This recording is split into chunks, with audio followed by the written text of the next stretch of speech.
La Vinotinto Sub-17 empató contra Egipto en su segundo partido en la fase de grupos del Mundial que se está disputando en Qatar, en un partido que por lo menos a mi criterio deja sensaciones agridulces por el resultado, porque creo que más allá de que Egipto generó sus oportunidades, Venezuela fue superior, no muchísimo, pero creo que sí hizo más para llevarse el partido. En un encuentro donde ya lo veníamos hablando, se iban a ver cosas diferentes debido a que Egipto, por idea, por planteamiento, por perfiles, iba a buscar cosas diferentes a Inglaterra. Inglaterra fue una selección, lo analizamos en el canal, más presionante, agresiva, de ritmo alto, mientras que Egipto fue un poco más pasiva, sin balón, replegando, 4-5-1, y a partir de ahí teníamos que ver a otra Vinotinto y creo que vimos a otra Vinotinto. Vámonos con los 11 primero. ¿Qué cambios hizo Vizcarrondo? Entraron Berroterán y Uribe, salieron Rincones y Henry Díaz. Henry Díaz por lesión, Rincones en el banquillo. Se pasó al 4-2-3-1 más natural que vimos sobre todo en el sudamericano, con esa línea de media puntas que se reconoce bastante bien. Uribe, Berroterán, Zulbarán, con Marco Libra haciendo doble pivote con Muñoz. Libra ocupando el rol de Rincones, Fuentes y Davis como laterales, Pagano y Maitán como centrales, arriba Diego Cloud. Como digo, una formación, no sé si decir más ofensiva, pero sí con perfiles más ofensivos, entendiendo lo que te iba a plantear el rival. Vámonos primero con lo que hizo Egipto, porque me parece importante para entender el desarrollo del encuentro. Egipto, como ya mencioné, no fue una selección presionante, sino que fue una selección de dejemos a los centrales jugar, Pagano, Maitán y a Vázquez cuando quisiese, pero vamos a referenciar a los mediocampistas venezolanos, Muñoz, Berroterán y Marco Libra. Con esas referencias intentaba Egipto que Venezuela no progresase por dentro. Sin esa progresión por dentro, Venezuela tenía que buscar las bandas y ahí Egipto iba a ser más agresiva.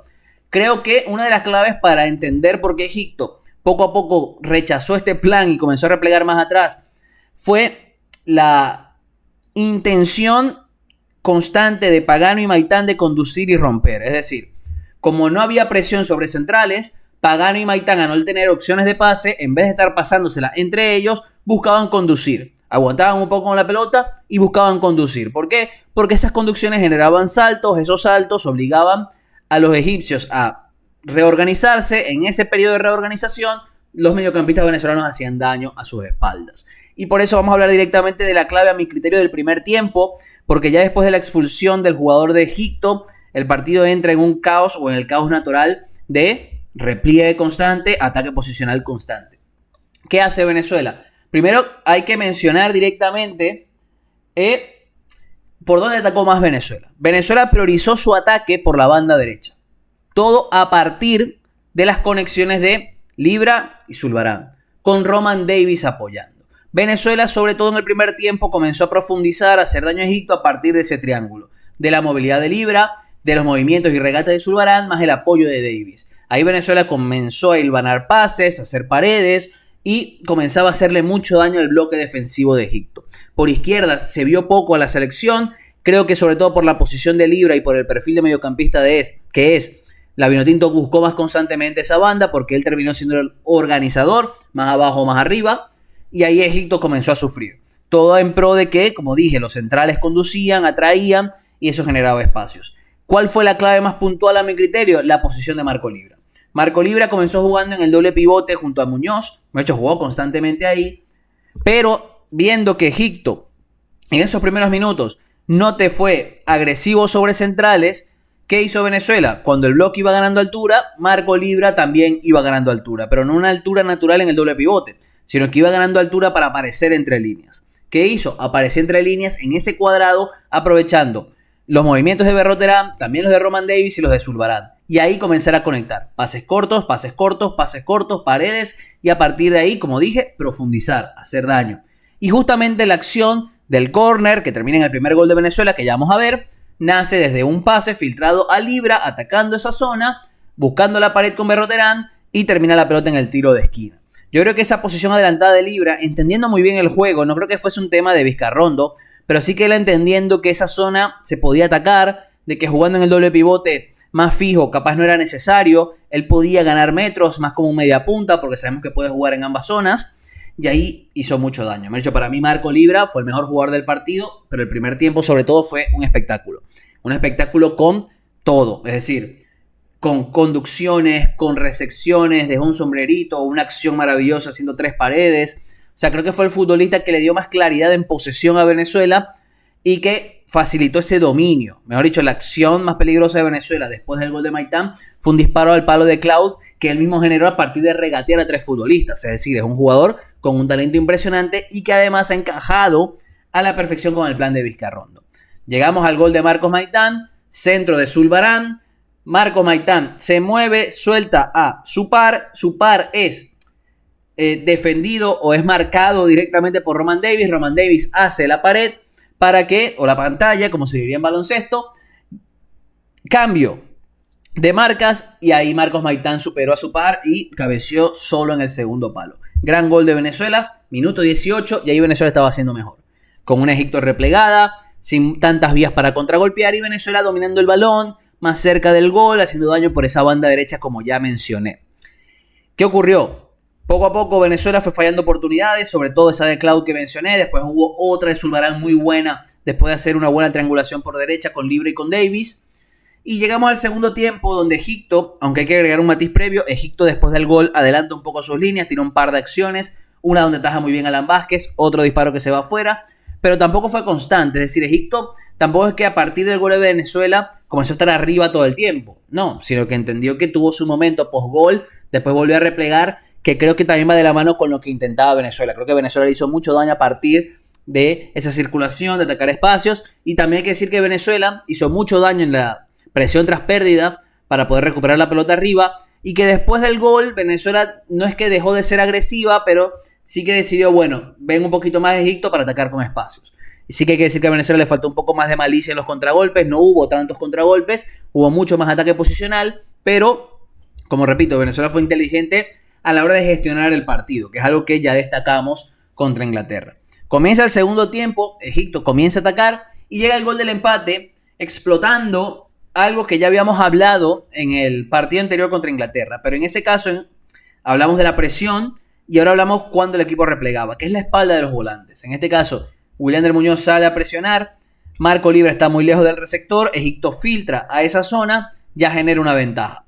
Ese futbolista va a banda, aprovechando que Roman Davis se queda un poquito más cerrado, por lo que el lateral de Egipto puede pasar, no lo puede seguir constantemente Zulbarán, llega un poquito tarde, puede centrar el egipcio y aparece su 9 para atacar esa zona entre central y lateral, entre Pagano y Fuentes.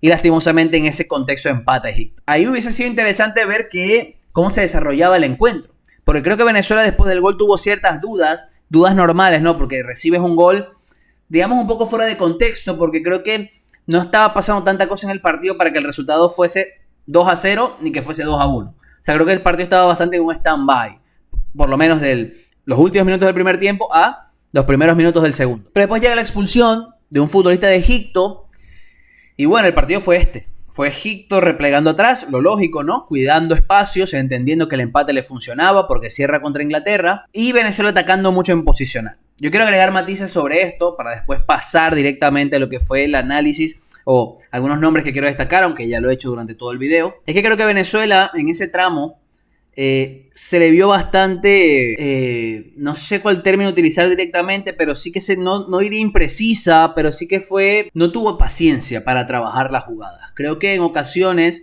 se intentó ganar más por empuje que por la creación clara de oportunidades. Es decir, es mejor crear 2 oportunidades buenas que 10 malas, que 10 forzando. Y ojo, Venezuela tuvo sus oportunidades. Bolaño tuvo una que regatea por dentro del área, mejor dicho, y define al primer palo. Capaz al segundo con el pase hubiese llegado al gol. Hay una de Caraballo que creo que no se espera el centro y no puede poner bien el pie para definir. Egipto también tiene un paro y por eso hablo de esto. Creo que ante esa impaciencia de vamos a buscar el gol ya para ganar y clasificar, Venezuela no solamente no hizo o no tuvo una buena circulación de pelotas, sino que no se organizó bien, facilitando que Egipto te contragolpease un par de veces. Hasta hubo una oportunidad muy clara de Egipto después de un centro lateral, o creo que fue un tiro de esquina, no recuerdo muy bien la acción, fue un centro, no me acuerdo el contexto, pero donde un jugador de Egipto pudo definir sin portero. Se va arriba, pero creo que era minuto 88. Y ahí se te pudo haber ido el partido. Entonces, como digo, hay un tema de que Venezuela en ese punto le faltó como la tranquilidad para entender, bueno, vamos a gestionar por aquí, sabemos que ellos son rápidos y nos van a buscar de la misma manera. Me ha dicho, me parecía algo muy gracioso que había una falta en el mediocampo y era el portero de Egipto que tiraba la falta para de una vez cargar área y ganar segundo balón. Es que el plan de Egipto era ese. Pero creo que a Venezuela le faltó como un poco más de inteligencia para gestionar el partido en ese tramo y capaz de generar más oportunidades. Pero como repito, en líneas generales me pareció que Venezuela fue mejor que Egipto, no muchísimo mejor tampoco. Creo que fue mejor. Creo que la victoria de Venezuela pudo haber sido un resultado justo. Lastimosamente no se dio. Lo positivo de esto es que la selección depende de sí misma para clasificar. Solamente debe derrotar a Haití. No depende de sí misma directamente para ser primera, porque el primer criterio de desempate después de los puntos son los goles anotados y después de la diferencia de gol, ¿no? Por lo menos Egipto actualmente es primera, porque más allá que tiene la misma diferencia de gol que Venezuela, tiene más goles anotados. Es decir, que si Venezuela le gana 3-0 a Haití y Egipto 3-0 a Inglaterra, más allá de que tenga la misma diferencia de goles, los mismos puntos, va a clasificar primero Egipto por la cantidad de goles que anotó. Por lo que no dependes directamente de ti misma para clasificar, pero el contexto sí que es beneficioso, porque uno espera que Venezuela pueda ganarle relativamente cómodo a Haití, por lo que hemos visto, Haití la más floja del grupo, 12 goles en contra en 2 partidos, y que a Egipto se le complique Inglaterra, que no le pueda ganar sencillamente o que no le pueda ganar. Entonces el desarrollo del partido o del grupo parece ser beneficioso para la selección. Termina siendo agridulce porque creo que se podía ganar y a partir de la victoria gestionar el partido contra Haití de otra manera. Ya veremos cómo lo hace Vizcarrondo, ese partido es el lunes. Ojalá que después de ese partido seamos primeros de grupo y ya tener un panorama bastante cómodo. Ya hasta conoceremos al rival posiblemente, habría que ver el cuadro. Pero bueno, fuera de esto, partido bueno de Venezuela a mi criterio, más allá de que hay detalles a corregir, normal en esta categoría. Creo que Venezuela generó buenas oportunidades de peligro. Creo que a nivel individual faltaron ciertas cosas. La pareja Pagano-Maitán me dejó ciertas dudas, sobre todo del lado de Pagano a la hora de cerrar. Se vio más cómodo contra Inglaterra, por ejemplo, corrigiendo muy bien a la espalda. Aquí no tuvo que corregir tanto la espalda, pero sí que a la hora de tomar decisiones defendiendo el área se le vio un poquito dubitativo, cosas normales. De Alan Vázquez, por ejemplo, me parece un grandioso portero bajo palos, pero cuando tiene que salir de portería sí que le falta ser un poquito más contundente, hacerse más grande, como salir más dominante, y creo que ahí son detalles, como digo, a pulir. Son jugadores jóvenes, tienen un futuro, ojalá que muy positivo por delante, y que esto van a ir puliéndolo poco a poco, ya cuando puedan ser profesionales, de aquí a 2 años cuando jueguen con la sub-20, por ejemplo. Después de esto, quiero leerte en comentarios qué te pareció el partido de la Vinotinto. ¿Crees que mereció ganar? Como yo estoy diciendo en este punto, aunque bueno, sabemos cómo es. Dale me gusta al video, suscríbete al canal y darle a la campanita para que no te pierdas ningún análisis de la Vinotinto en este Mundial Sub-17 Qatar 2025, que ojalá sean muchos videos porque la selección haga un gran trabajo.